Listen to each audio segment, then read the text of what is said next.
দখল আর দূষণের থাবায় মৃতপ্রায় নড়াইলের চিত্রা নদীও।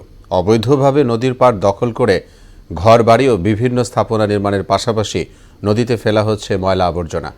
স্থানীয়দের অভিযোগ, নদী পাড়ে অবৈধ দখলে যোগসাজশ রয়েছে প্রভাবশালীদের। দখলদারদের বিরুদ্ধে আইনগত ব্যবস্থা নেওয়ার কথা বললেন জেলা প্রশাসক। হাফিজুল নীলুর প্রতিবেদন, জানাচ্ছেন আফরিন পপি। নড়াইল শহরের মাঝ দিয়ে বয়ে চলেছে চিত্রা নদী, কিন্তু দখলের কবলে পড়ে নদীটি এখন মৃতপ্রায়। খাস জমি দেখিয়ে এসব জায়গা দখল করে বাড়িঘর ও স্থাপনা তৈরি করেছে এক শ্রেণীর সরকারি কর্মচারী ও প্রভাবশালী ভূমিদস্যুরা। নদীর তীরে বছরের পর বছর ময়লা আবর্জনা ফেলায় দূষণের পাশাপাশি হচ্ছে নদী ভরাট। মাঝে মধ্যে নদী রক্ষায় কাজ শুরু হলেও অদৃশ্য কারণে তা আবার বন্ধ হয়ে যায়। অবৈধ দখলদারদের বিরুদ্ধে ব্যবস্থা না নেওয়ায় ক্ষোভ রয়েছে সাধারণ মানুষের মাঝে।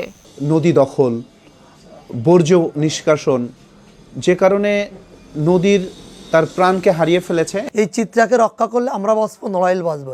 আর এই চিত্রার পানি কোনো এক সময় এতটা দুর্গন্ধমুক্ত হয় যে চিত্রার যে জলজ প্রাণী মাছ টাছ মরে সাফ হয়ে যাচ্ছে। এতে করে আমাদের এই চিত্রার খুলে বসবাসে অযোগ্য হয়ে যাচ্ছে। চিত্রা নদীর দুই পাড়ে আপনার অবৈধ স্থাপনা গড়ে তুলেছেন, যে কারণে এই চিত্রা নদী আজকে হুমকির সম্মুখীন হয়ে গেছে। বাথরুমের থেকে শুরু করে যাতে ময়লা ড্রেনের পানি মানে সব নদীতে ফেলে, এর যদি না ফেলে তাহলে আমার নদীর পানিটা আমার ভালো থাকবে। তবে দখলদারদের বিরুদ্ধে আইনগত ব্যবস্থা নেওয়া হবে জানিয়েছেন জেলা প্রশাসক। নতুন করে আবার এই তালিকাটি প্রণয়ন করতে হবে অবৈধ দখলদারদের, এবং আরএস রেকর্ডে যদি তাদের নামে রেকর্ড হয়ে থাকে সেই রেকর্ডগুলো বাতিল করার জন্য আমাদের মামলা করতে হবে। এ বিষয়ে আমরা যে সাব কমিটি গঠন করে দিয়েছি তারা মোটামুটি 20 কর্মদিবসের মধ্যে এবং আমাকে একটা প্রতিবেদন দিবে, এবং তারা অলরেডি কাজ শুরু করে দিয়েছে। ভূমিদস্যু ও দখলদারদের হাত থেকে চিত্রা নদীকে বাঁচানোর জন্য প্রশাসন দ্রুত দৃশ্যমান পদক্ষেপ গ্রহণ করবেন, এমনটাই প্রত্যাশা নড়াইলের চিত্রাপাড়ের মানুষের।